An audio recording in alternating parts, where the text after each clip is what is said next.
కడిగి పెట్టుకున్న చేపల ముక్కలు అయితే ఇలా తీసుకోవాలి ఫ్రెండ్స్. అల్లం పేస్ట్ తగినంత వేసుకోవాలి. దానికి తగినంత అల్లం పేస్ట్ అయితే నేను వేసుకున్నాను. మీరు ఎంత తీసుకుంటారో మీకు దాన్ని బట్టి కూడా మీరు అల్లం పేస్ట్ అయితే తీసుకోండి.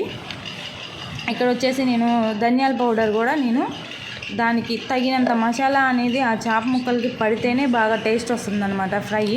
కాబట్టి నేను ఇక్కడైతే తగినంత ధనియా పౌడర్ అయితే నేను వేసుకోవడం జరుగుతుంది. అలాగే ఇక్కడ నేను గరం మసాలా కూడా నేను ఇక్కడ యూస్ చేశాను. గరం మసాలా కూడా తగినంత అయితే నేను వేసుకున్నాను. ఇప్పుడు చూడండి చిటికెడంత పసుపు కూడా నేను వేసుకున్నాను. ఎందుకంటే మనకి మంచిగా కలర్ఫుల్గా కనిపించాలి కాబట్టి, బాగా ఆ ఫ్లేవర్ అనేది మనకు తెలుస్తుంది కాబట్టి ఆ చిటికెడంత పసుపు అయితే నేను వేసుకున్నాను.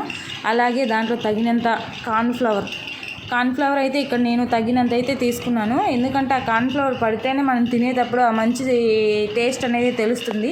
ఆ స్పైసీగా కూడా మనకి బాగుంటుంది కాబట్టి ఆ కార్న్ఫ్లవర్ బాగుంటుంది. వేసుకుని ఫ్రెండ్స్ నేనైతే ఇక్కడ తగినంత కార్న్ఫ్లవర్ అయితే తీసుకున్నాను. అలాగే నేను ఇక్కడ తగినంత బియ్యం పిండి కూడా నేను తీసుకోవడం జరుగుతుంది. మనం ఎంత అంటే ఆ ముక్కలకి బాగా అదంతా ఆ పిండి కూడా బాగా పట్టేలాగా తీసుకోవాలి. నేను ఇక్కడ తగినంత కారం కూడా తీసుకున్నాను. కారం తినే వాళ్ళైతే ఎక్కువ వేసుకోవచ్చు, లేదంటే కారం మేము ఎక్కువ తినలేము అనుకుంటే కనుక మీరు తక్కువ వేసుకోవచ్చు. కాబట్టి ఆ స్పైసీ కోసం అయితే నేను ఇక్కడ తగినంత అయితే నేను వేసుకుంటున్నాను. అలాగే సాల్ట్ తగినంత తీసుకున్నాను. ఇక్కడ నేను సాల్ట్ ఇవన్నీ కూడా నేను మొత్తం కూడా ఫ్రైకి కావాల్సినవి మొత్తం కూడా నేను ఇక్కడైతే వేసుకున్నాను.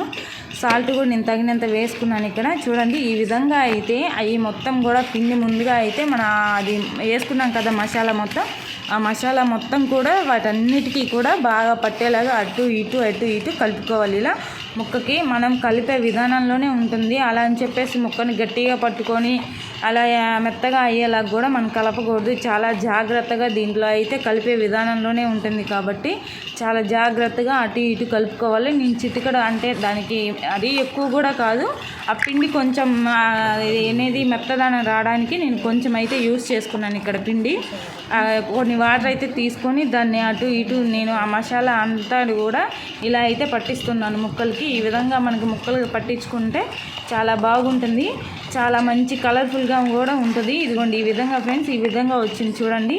కాబట్టి చూడండి ఎంత బ్రైట్నెస్గా ఎంత మంచి కలర్ఫుల్గా ఉందో. కాబట్టి నేను ఇలా మొత్తం కూడా అటు ఇటు కలుపుకొని మసాలా అంతా కూడా వాటికి పట్టేలాగా నేను ఈ విధంగా అయితే కలుపుకున్నాను. కాబట్టి ఇలా మీరు కూడా ఇలా కలుపుకోండి, మంచిగా ఉంటుంది.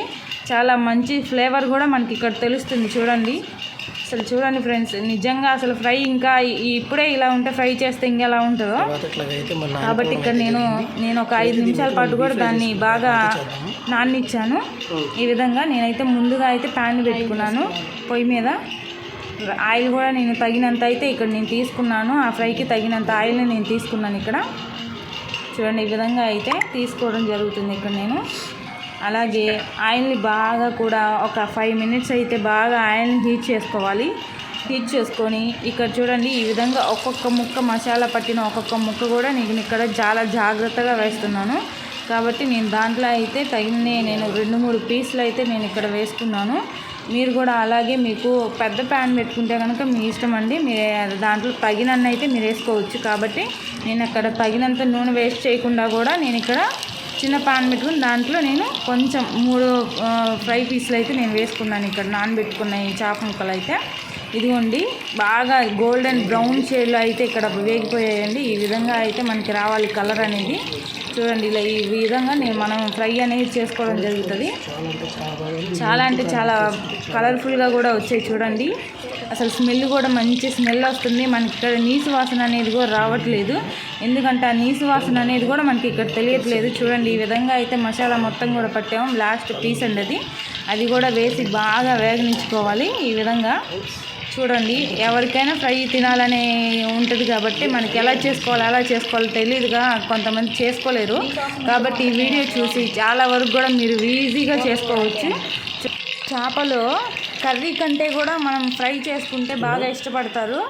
కర్రీ కూడా చాలామంది తినలేరు కాబట్టి ఫ్రై చేస్తే ఇంకా బాగా తినొచ్చండి. ఫ్రై అంటే చాలామంది చాలా ఇష్టంగా తింటారు. ఈ విధంగా చేసుకొని తినండి మీరు కూడా కంపల్సరీగా. మీరు కూడా మళ్ళీ ఇంకొకసారి చేసుకోవాలనేలాగా ఉంటుందండి. చూడండి ఈ విధంగా అయితే బ్రౌన్ షేడ్లో అయితే నేను ఇక్కడ మంచిగా సర్వ్ చేసుకున్నాను. ఈ విధంగా ప్లేట్లో అయితే చూడండి ఈ లాస్ట్ పీస్ ఆ తలకాయ కూడా నేను ఇక్కడ బాగా కాల్చుకొని దీంట్లో వేసుకున్నానండి. నేను ఇప్పుడు లాస్ట్గా అయితే ఇక్కడ ఇదిగోండి ఈ విధంగా అయితే నేను పెట్టుకోవడం జరుగుతుంది. కాబట్టి నేను దీంట్లో ఒక గిన్నెలో అయితే నేను తీసుకున్నానండి. మొత్తం కూడా చూడండి చాలా బ్రైట్గా చాలా మంచిగా కలర్ఫుల్గా ఉన్నాయండి చూడండి.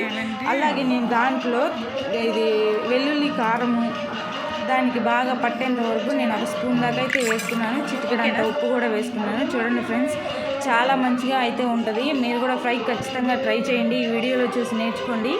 కంపల్సరీగా మీరు కూడా మళ్ళీ చేసుకునే విధంగా అంటే చాలా మంచి టేస్ట్ వస్తుంది. ఇదిగోండి ఇక్కడ నేనైతే దానికి తగినంత 2 నిమ్మ బద్దలు అయితే కట్ చేసుకుంటున్నాను. నేనైతే దానికి తగినంత దానిపైన పిండుకున్నాను మొత్తం కూడా. చాలా మంచిగా కలర్ఫుల్గా అయితే ఉందండి చూడండి. ఈ విధంగా అయితే ఫ్రై చేసుకోవడం అయితే అయిపోయింది మనకి. ఇంకా లాస్ట్ ఫైనల్ టచ్ ఏంటంటే మనం టేస్ట్ చేసి ఎలా ఉందో చూద్దాము. టేస్ట్ అయితే అదిరిపోయిద్దండి. మీరు ఇంకా ఆలోచించే పని లేదు. మీరు కూడా వీడియో చూసి మంచిగా మీరు కూడా ఫ్రై చేసుకోండి. మీరు కూడా చాలా అంటే చాలా కలర్ఫుల్ ఫ్రై ఎలా ఉందో కామెంట్ పెట్టండి. తప్పకుండా లైక్ చేయండి. మా వీడియో కోసం ఎదురు చూడండి. ఇంకోసారి సబ్స్క్రైబ్ చేయండి. Thank you for watching.